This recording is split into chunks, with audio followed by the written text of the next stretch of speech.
In the given figure, which of the following is the critical path? So now options are A, that is X, A, D, E, Z. Option B, that is X, B, D, E, Z. Option C, B, then you go like this, C, E, Z. Option D, X, C, E, Z. So now, which is the correct answer?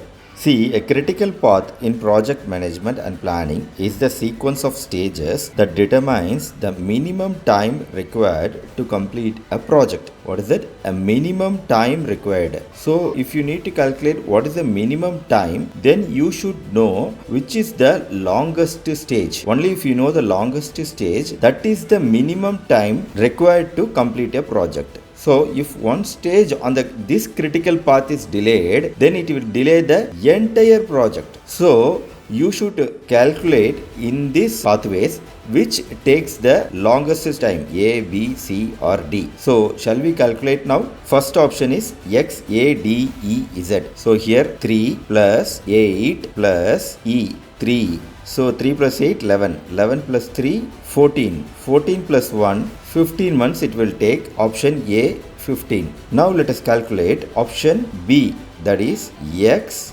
B, D, E, Z. 2 plus 10, 12 plus 3, 15 plus 1, 16 months. Option C, that is B, 2 plus C, that is 6 plus E, 6 plus 8, 14 plus 1. So 15 months it will take. Option C. Option D, X to C, that is 4 months. C to E, 4 plus 8, 12 months. E to Z, 12 plus 1, 13 months. So in these 4 options, option B took 16 months. So this is the minimum time which is needed to complete a project. This is the longest pathway also. So this is the critical path. So this is the critical path. So we have to ensure that the project doesn't go beyond 16 months and the project doesn't get interrupted in this 16 months.